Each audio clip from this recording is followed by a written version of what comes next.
कि आज हम अगर सब मौजूद है तो इसी कारण से कि एक माँ के साथ कितना गलत हुआ है। इनकी बेटियों के सामने इनकी माँ की हत्या कर दी गई है।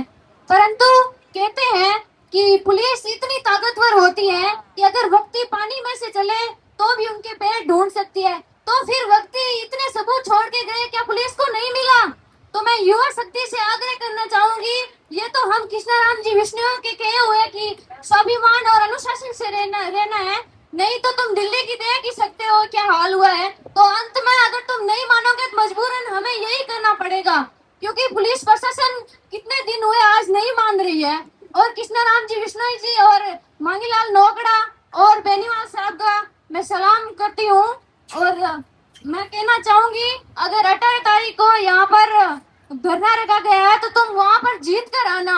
और अंत में पुलिस से यही निवेदन करना चाहूंगी कि हमने आपको इतने मौके दिए लेकिन आपने इस मौके का फायदा नहीं उठाया, और अंत में मजबूरन हमें दिल्ली की तरह ही करना पड़ेगा, क्योंकि तुम कहना तो मानते वैसे भी नहीं हो और पुलिस प्रशासन इतनी तकड़ी है तो फिर क्या हुआ। और भजनलाल सरकार की ये सरकार है क्या किसी औरत को अपने घर पर ये से मार कर चले जाए और हम शांत बैठेंगे?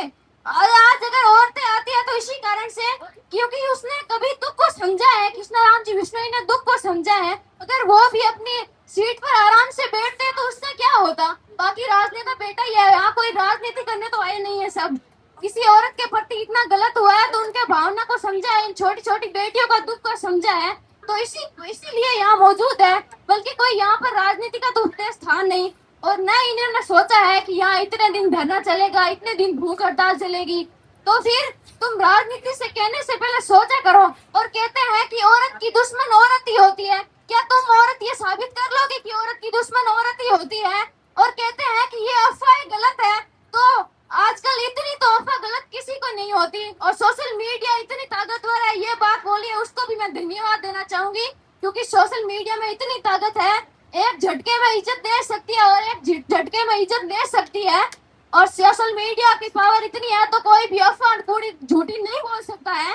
तो मैं उनको आग्रह करना चाहूंगी, ये जो बोलते हैं कि झूठी है बातें, और तुम तो कहते हो ना कि 99% हमने सबूत ढूंढ लिया है, तो 1% ढूंढने में तुम्हें इतनी मेहनत लगती है, और मेहनत लग भी जाए तुम कहते हो कि हमने आरोपियों को गिरफ्तार कर लिया, तो तुम जनता के सामने पर्दाफाश क्यों नहीं कर रहे हो? किस बात की लज्जा है तुम्हें जनता के सामने पर्दाफाश करने में?